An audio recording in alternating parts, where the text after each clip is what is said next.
Hi, and welcome to episode 4 in our series on the anatomy of a digitally transformed organization. If you haven't before, I would recommend you watch the first 3 episodes, and in particular the overview episode to give you the context.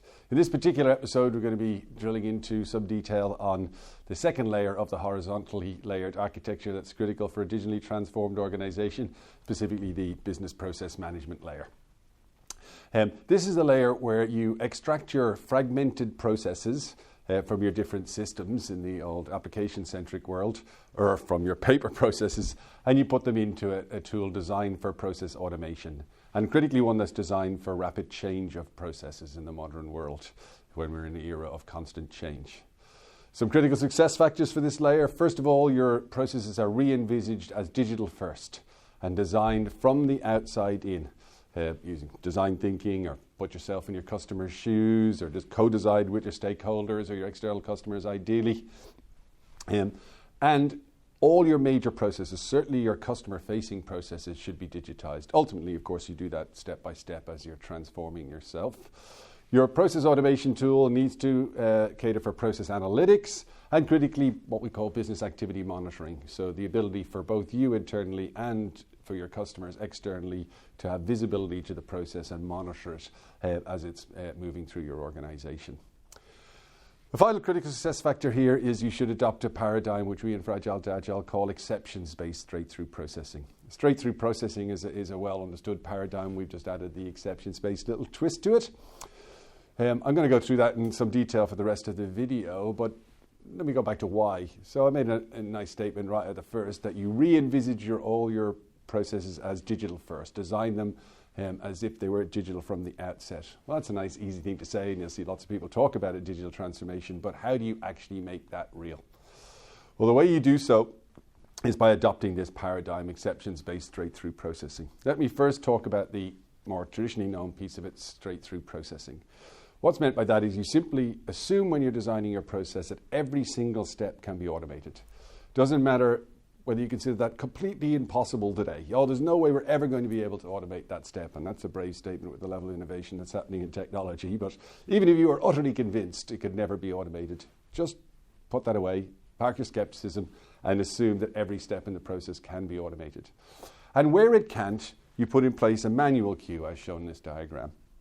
Critically, the rest of the process behaves exactly the same, irrespective of whether this step was executed automatically or manual. In other words, it has absolutely no knowledge about whether the prior steps were automated or manual, or else you'll never achieve the outcome we're looking for here. And when it's manual, it simply goes through the process, drops into a manual queue, and somebody does just as they used to do in the old world. And then when they finish that, it continues on through the process. So to make that real for you, for example, when we were working in a bank back in 2011, automating their onboarding processes, at the time, there was no way to do real-time identity checking as required under the Australian Know Your Customer legislation.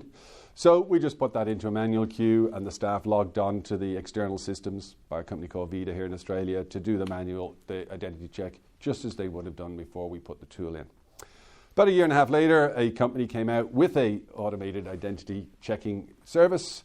We were able to plug that into the service just there, and the rest of the process was without change. So that's the exceptions part, in other words.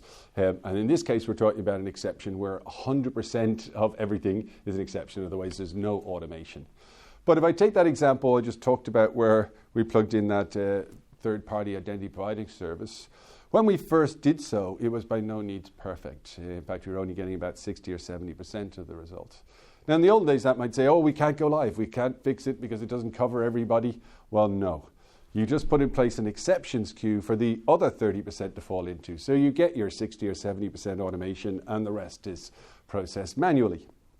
Over time then, the identity provider improved their service, and at this point we're now up to 98.7%. But the other advantage of that exceptions queue, particularly if it's a service under your own control rather than an external service, is you start to see what are the exceptions and what's causing them. And you might find there's only one thing that's causing 10% to flow in there. Well, excellent. You've now got your next target to automate. And so it gives you a hit list of things you can work through to improve the level of automation.